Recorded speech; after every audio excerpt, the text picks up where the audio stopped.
بسم الله الرحمن الرحيم.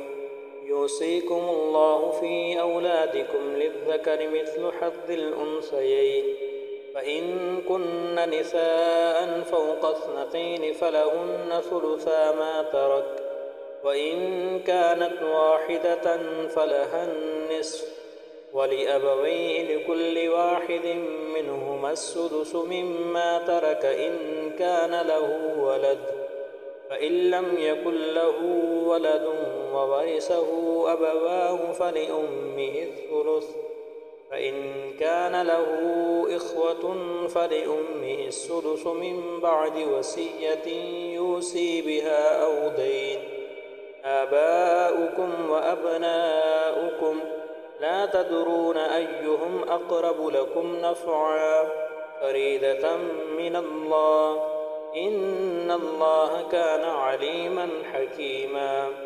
ولكم نصف ما ترك أزواجكم إن لم يكن لهن ولد، فإن كان لهن ولد فلكم الربع مما تركن من بعد وصية يوصين بها أو دين، ولهن الربع مما تركتم إن لم يكن لكم ولد، فإن كان لكم ولد فلهن الثمن مما تركتم من بعد وصية توصون بها أو دين.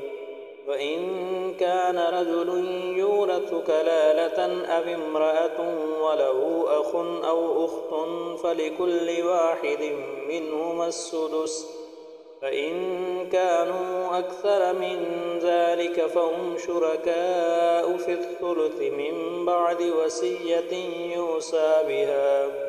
يوصى بها أو دين غير مضار، وصية من الله، والله عليم حليم.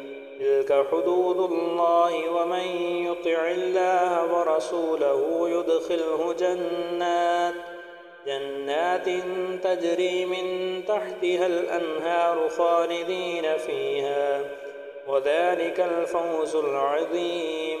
ومن يعص الله ورسوله ويتعد حدوده يدخله نارا خالدا فيها، وله عذاب مهين.